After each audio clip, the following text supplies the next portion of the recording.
Welcome to Vital Voices of the Environment, a Marstal Day production. The following is an interview with Congresswoman Barbara Lee. We were able to catch up with her between votes and committee hearings in the Rayburn House Office Building, and she shared her thoughts with us on vital environmental issues of the day. Congresswoman Barbara Lee was first elected to represent California's 9th Congressional District in 1998. A member of the powerful House Appropriations Committee, Congresswoman Lee serves on the Labor, Health and Human Services, Education, the State and Foreign Operations, and the Financial Services subcommittees. Additionally, she serves on the Foreign Affairs Committee, on the subcommittees on Western Hemisphere and Africa and Global Health. Congresswoman Lee was sworn in as the chairwoman of the Congressional Black Caucus, CBC, on January 6, 2009. Congresswoman Lee's accomplishments in promoting effective bipartisan legislation to stop the spread of HIV, AIDS, and bring treatment to the infected have earned her international recognition as a leader in the fight against global HIV/AIDS. Congresswoman Lee's willingness to stand on principle earned her international acclaim when she was the only member of Congress to vote against giving President Bush a blank check to wage war after the September 11th attacks. In addition to being one of Congress's most vocal opponents to the war in Iraq, Congresswoman Lee has been a leader in promoting policies that foster international peace, security, and human rights. In 2006, she successfully blocked funds from being used to establish permanent military bases in Iraq. She sponsored legislation disavowing the doctrine of preemptive war and has been a leader in the bipartisan effort in Congress to end the ongoing genocide in Darfur, Sudan, including the passage of legislation she authored to allow divestment from companies doing business in the region. As co-chair of the Congressional Out of Poverty Caucus, Congresswoman Lee is committed to eradicating poverty, fostering opportunity, and protecting the most vulnerable in our society. Her resolution affirming the goal of cutting the poverty rate in half within 10 years was passed by Congress in 2008. California's 9th Congressional District encompasses most of Alameda County, including the cities of Albany, Ashland, Berkeley, Castro Valley, Cherryville, Emeryville, Fairview, Oakland, and Piedmont. Born in El Paso, Texas, Congresswoman Lee graduated from Mills College in Oakland and received her MSW from the University of California, Berkeley. She began her political career as an intern in the office of her predecessor, former Congressman Ron Dellums. Before being elected to Congress, she served in the California State Assembly from 1990 to 1996 and in the California State Senate from 1996 to 1998. Thank you for being with us, Congresswoman. Yours has been a path of constant vigilance in standing up for the causes that you believe in. You've been a tireless advocate for peace and security, a crusader against poverty and disease, a fighter for health care and education.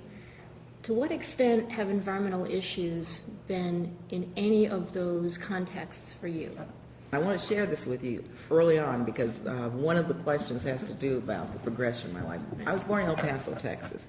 Now, there's never been a direct relationship between pollutants and the environmental hazards of living in the neighborhood we lived in, but I know that it was as a result of those smelters in El Paso and that smoke and all that garbage that we were breathing that created the health conditions for my schoolmates. At least 7 or 8 of them have died. My sister has MS. And when you look at that neighborhood where I lived in El Paso, Texas, it was a disease-filled neighborhood. And those smelters, I know, is a reason for that. And so that's kind of how I come to this. And my mother and my grandfather as a child used to talk about that and how bad the air was. My grandfather constantly had bronchitis. You know, my mother has a bronchial condition, and we all used to talk about it, but it was nothing we could do because that's where we lived. But come to find out, of course, it was in the Latino and black communities where we lived, and this is where they cited those smelters.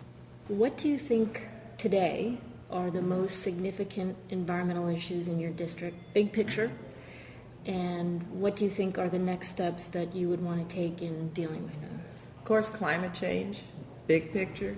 We have to address climate change in the legislation that we passed, even though it wasn't the best with cap and trade and, you know, all of that. I mean, I think I'd prefer to see a carbon tax and other more robust standards and what have you. It passed with cap and trade. it's stuck now in the Senate, and we need to get at least that bill done. Okay. You know, long-term, big picture. My district is very committed to addressing climate change in a big way and getting this energy bill to the president's desk. On a smaller level, in just terms of my district specifically, I mean, once again, West Oakland, high incidence of lung cancer, asthma.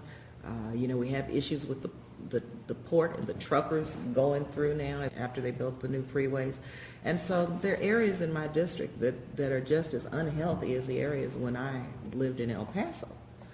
And so these are big issues. We have a huge incidence of children's asthma in the schools, public schools, especially in West Oakland. Okay. And so we have to address it from a public health standpoint, and in addition from the bigger picture in terms of climate change. So there again, environment is embedded in pretty much everything that you do. Yeah, it's an issue of environmental justice because it has been so unjust in the past. When you're black, when you're Latino, when you're Asian, when you're poor in America, you know, you're subjected to the environmental racism, really, is what it is.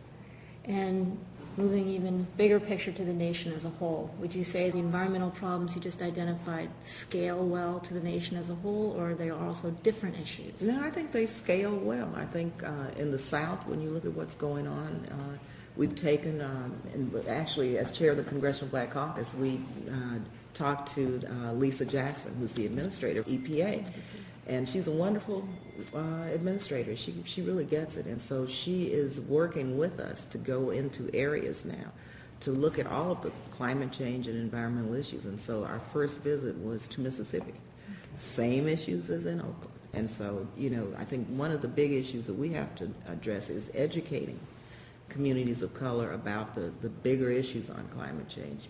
Is it more difficult somehow to reach communities of color on climate issues? Yeah, I think it is because they see the historically white liberal environmental movement as caring more about the polar bears than people. And so, yeah, but I think we're making some progress. We have an energy task force, a green task force of the Congressional Black Caucus, and we brought together every 3 months like 200 and 300 African Americans from around the country to talk about climate change, global warming, green industry, what we can do. And so we're beginning to make a lot of progress in communities of color now.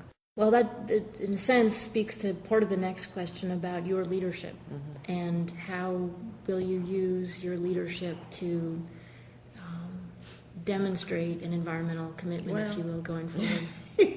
You know, that's, what can I say? It's just you got to work. You got to work to do it. You got to put together the coalition. You got to educate people. You got to develop policies and procedures. You have to really, how would I say, you have to really be on the cutting edge and bring people along with you, just like with the CBC, the Green Roundtable, Green Task Force. I mean, that's hard, but you got to do it to help people understand why you got to do it. So it's the hard work, and people pull together and follow once they see the reality of why we have to do this. Do you think that there are enough of the right kinds of environmental leaders out there today? Oh, yeah. You look at Van Jones. I am so upset about what the White House did, you know, let Glenn Beck do that. You know, that just makes me, I just can't even believe that happened. But Van Jones is a great leader. I think he's done a lot of good stuff. He continues to do a lot of good stuff and will be, hopefully, the EPA administrator or Secretary of Energy one day. This is a little bit of a variation on the same theme, but there are some people who believe that the environmental problems on the planet are unfixable.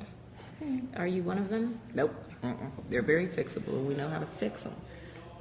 But it's about greed right now. That's why we can't fix them, you know. And it's about money, it's about profits, it's about allowing those who want to just make money off of degrading the planet. Just letting them, you know, run the show.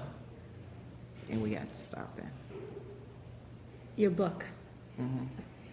In your recent book, Renegade for Peace and Justice, you wrote that, quote, "I was taught that if I witnessed an injustice, then I had no choice but to stand and be counted," end quote.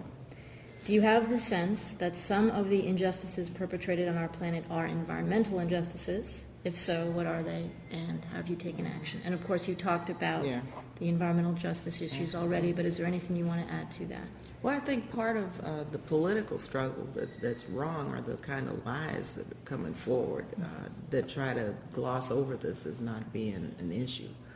And I think that's really unjust. It's unfair because they're not giving the right information to people to be able to make the decisions about what they have to do in their daily lives, to use renewable energy, to make their houses energy efficient, to do all things that we have to do.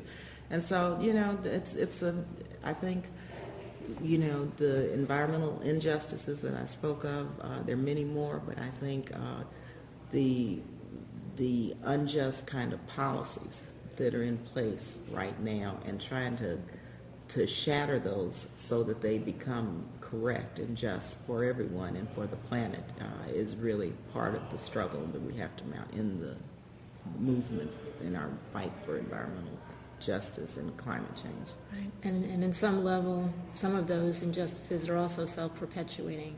They're based on greed and profit. They will continue to go. They will continue to. That's right. There's a certain amount of inertia in that sense. Yeah. Also in your book, you refer to the dignity and power of Gandhi's and Rosa Parks' actions.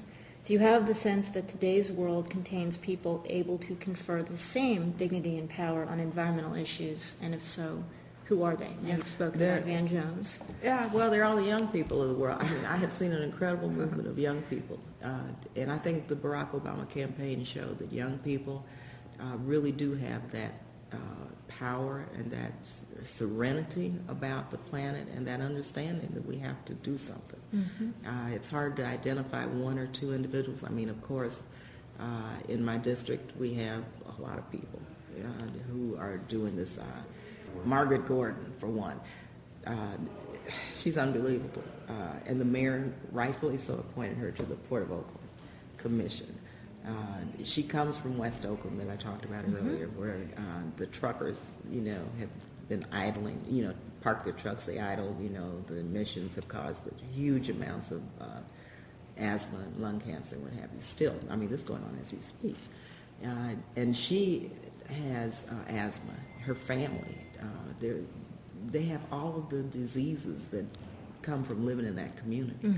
Well, rather than just try to get well herself or to do her own thing, she used her experiences and her family's experiences to really be a strong advocate in the community to do some of the work that has to be done. And now she's on the Port of Oakland Commission, which is really deep. It's really great dealing with all of it from that level. What was the woman who won the Nobel Peace Prize for Environmental Preservation? Wangari Maathai. We actually, a woman from Kenya, African woman, she planted trees all over Africa. She came here to Washington, D.C., and we planted a tree with her in her honor on the Capitol grounds. It's a beautiful tree. I think it was called an African rain tree, and it's growing right in front of the Capitol. That's beautiful. Yes. So there's leaders everywhere. There's leaders everywhere, but there's so many young people who are leaders that I have a lot. That gives me, again, going back to our question about having hope, I really have a lot of hope because of young people and them getting it. Can you talk about what you think are some of the misconceptions that are perpetuated out there today around environmental or climate issues? Well, one is I think people don't believe that if they drive an energy-efficient car, they can help reduce the emissions that are in the environment. They don't really believe that. I do have a hybrid Escape, and I love it. I feel good I'm driving it. I think I'm helping, with in some ways, in terms of climate change, helping to stop what's taking place in terms of global warming. And I think a lot of people still don't believe it. I don't think they believe that using energy efficient light bulbs will help not only reduce their energy costs, but will help really, preserve the environment and help with global warming. I just don't think people yet, for the most part, really believe that the little things they can do, weatherizing their homes. I have double pane windows with this argon gas in between. I mean, you know, I have a lot of windows at my house, and even when my family is there full time, my bills, my energy bills are, I can't even tell you how much they are, because they're very low, you know, and I stay cold. And so, but it works, and I know it. So I don't think people yet really believe that the little things that you can do really do help with climate change, you know, and so I think we have to really move forward to try to educate people more about that. But you personally are not thrown by having to make the effort. No, not at all. I mean, I think it's the right thing to do. All my kids do, you know. It's getting even to the point now where all this paper, I can't stand it. It's like, you know, after I shred or tear up paper, I say, now how can I recycle this paper? What can I do with it? Maybe I'll make a purse out of it. But I'm just saying, it's just so much waste that I think can be used to do things that would help with our energy efficiency, you know, consumption in terms of energy. I noticed that the cafeterias here have gone to compostable plates and cups and silverware and so forth. That's right. And I was on Ledge Branch when we did all of this. I was vice chair of Ledge Branch subcommittee of the Appropriations Committee. And we were able to convince the architect of the Capitol to put bamboo on some of the floors. I have bamboo in my house. We were able to do that. So these little things really make a big difference, but I don't think we have critical mass yet in terms of believing. One question in the international arena. There's a concept out there that is sometimes called environmental security, which means different things to different people, but I think in a highly generalized sense it has to do with reducing the chances of famine and refugee populations and so forth that are a result of war. What do you think is a role that the United States could be playing that we are not yet playing to help in those kinds of situations? What can we do to encourage stability through environmental measures abroad? First, stop starting wars that we've been starting that should not have been started. Start, you know, work for peaceful solutions, first of all, to conflicts. That's the first thing we got to do. Secondly, in refugee camps, for example, and we're working on a lot of this now with the Peace Corps, showing refugees how to build stoves that are energy efficient, you know, and using recyclables, and really in these refugee camps re-educating people on how not to burn trash, for instance, and how to do things differently, because they have nothing. And so I think we can encourage through our USAID efforts conservation measures and show people, and I think in Africa, for example, that we have a prime opportunity to lead, because there's so many refugees there and so much dislocation that we're starting anew. So why not start anew the right way? What is it that motivates you personally? What motivates me personally? Yeah. I mean, what makes you want to get out there and do all the wonderful things that you do? Is it your faith? Option. Yeah, no, I have no option. You know, you mentioned my book earlier, and I kind of talked about it, but in the first chapter, where I almost didn't get here. You know, my mother was left to die, and she needed a C-section when I was born. And because of racism and because the doctors and nurses at this Catholic hospital wouldn't take care of her and didn't want her in there, they just kind of left her there. And so finally, when they realized she was out of it and almost gone, they rushed her into the delivery room, and they didn't know what to do because she needed C-section, was too late. So they ended up delivering me using forceps. So I almost didn't get here. And so it was because of racism, discrimination, sexism, the whole bit, that kept me from almost living. And so, you know, from day one, I knew that as a child. My mother reminds me of that every day. Okay. You better, you know, you're living, and I almost didn't get here. So, you know, I guess it comes from that, being born under those circumstances. Okay. What is your greatest hope and your greatest fear for the future of the planet as a whole? Well, my greatest fear is that people don't believe that climate change is real, and we don't take the necessary steps to do anything, and it goes too slow, and that we can't get legislation passed here to fix it or to begin to be part of the international community to try to address it in a big way. That's my greatest fear, that the forces of greed win. Okay, and we got to be vigilant, and we have to do more.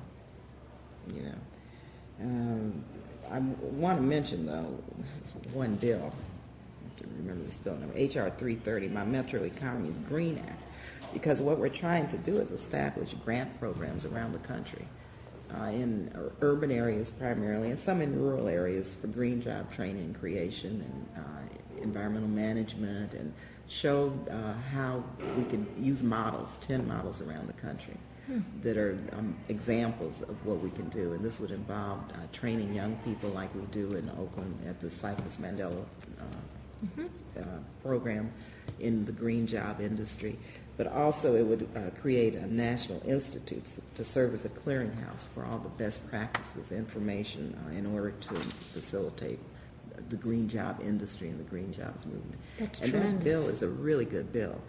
And it's beginning to move forward. Also, I have another resolution, HR 98, that recognizes the role of women and the impact of climate change on women, and says that we need to include women to provide, we need to provide adequate resources to women, because women need to be more involved with the adaptation of climate change initiatives and global warming, what have you. So that's a bill we're trying to work on. And we're trying to make sure that every Bush policy that was put into effect that rolled back all of the environmental regulations, we're trying to figure out how to hold them accountable and how to begin to really regroup. Let me just kind of read this to you. It's HR 585. It's called the Environment, Public Health, and Restoration Act. What this bill does is direct the Academy of Sciences to evaluate and make recommendations to address 10 of the most egregious changes to federal rules and regulations under the Bush administration. Wow. So we're trying to look at the harmful impacts that the deregulation under Bush, what happened there, and then to try to re-regulate. Wow. So that's a huge. big piece. So we're working on that. So anyone who's listening to this, help us get your member of Congress to co-sponsor HR 585. The one you mentioned on climate change in women, is there a sense that women are a more difficult audience to reach? Well, yeah, and the effects will be probably twice as damaging. You know, women have to have children to raise, and in many of the developing countries, they're the breadwinner in a lot of ways. And so there's specific strategies that we need to put together to help women adapt and to help women use energy efficiency, efficient kind of, measures to help with climate change. So women, in their role as mothers, girls and mothers, but as wives, they have a lot on their shoulders. And so we have to help them in a big way. And so that's what HR 98, and I talked to Secretary Clinton about that. She likes the bill. So we're going to move forward. Well put. Is there anything else you want to add? No, I'm glad you guys are doing this, and I'm glad we're talking to young people, because I have a lot of faith that we're going to address this. If some people say not in my lifetime, but I say in my lifetime. I have 5 grandchildren, an 85-year-old mother, a sister with MS. Got a lot of stuff just personally that I think is an example of why we have to do this, or why I want to do this, and make sure that we address all of these issues in a big way, quickly, and young people can do it. Congresswoman, thank you so much for being on Vital Voices of the Environment. Good. Pleasure. Well, good to be with you. This has been Vital Voices of the Environment, a Marstel Day production.